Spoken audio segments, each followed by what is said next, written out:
এক যে ছিল হুলো বিড়াল। সে নিজেকে বড্ড চালাক মনে করত। একদিন সে একটা বুদ্ধি বের করলো। সে একটা ঘরের কোণে এক টুকরো দারুণ মজার চকলেট কেক রাখলো আর তার পাশেই লুকিয়ে রইল। হি হি হি। আমাদের চুটকি ইঁদুর তো কেকের গন্ধে পেয়ে পাগল। সে যেই না কেকটার কাছে গেছে অমনি ধাপাস হুলো বিড়াল লাফ দিয়ে এসে চুটকিকে ধরে ফেলল। ওমা! হুলো বিড়াল বলল, কি রে চুটকি, কেক খেতে এসেছিস? এখন তো আমি তোকে কেক বানিয়ে খাবো। চুটকি তো ভয় কাঁপছে। সে কাঁদতে কাঁদতে বলল, আমাকে ছেড়ে দাও হুলো ভাই, আমি খুব ছোট, আমাকে খেলে তোমার পেট ভরবে না।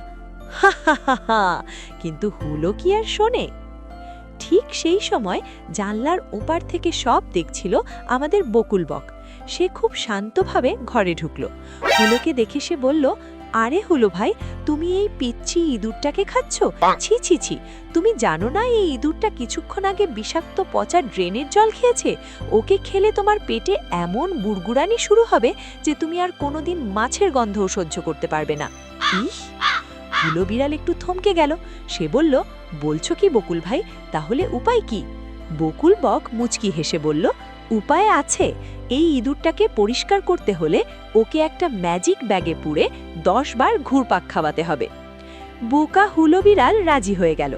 বকুল একটা বড় চটের ব্যাগ নিয়ে এলো। হুলো যেই না ব্যাগের ভেতর ঢুকলো অমনি বকুল আর চুটকি মিলে ব্যাগের মুখ কষে বেঁধে দিল। রিকদাস্ট! এবার শুরু হলো আসল মজা।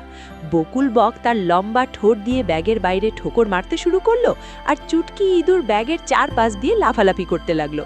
হুলো বিড়াল ব্যাগের ভেতর থেকে চিৎকার করছে, ওরে বাবা, এ কি ম্যাজিক, আমাকে বাঁচাও! বকুল তখন ব্যাগের মুখ খুলে দিল। হুলো বের হয়ে এমন এক দৌড় দিল যে তার লেজ আর দেখাই যায় না। চুটকি ইঁদুর তো দারুণ খুশি। বকুল হাসতে হাসতে বলল, শক্তি দিয়ে নয় চুটকি, মাঝে মাঝে বুদ্ধি দিয়েও বড় বড় শত্রুকে ঘায়েল করা যায়। কেমন লাগলো গল্পটা? মনে রাখবে, মাথা ঠান্ডা রেখে বুদ্ধি খাটালেই বাজিমাত। আজকের মতো এইটুকুই, টাটা।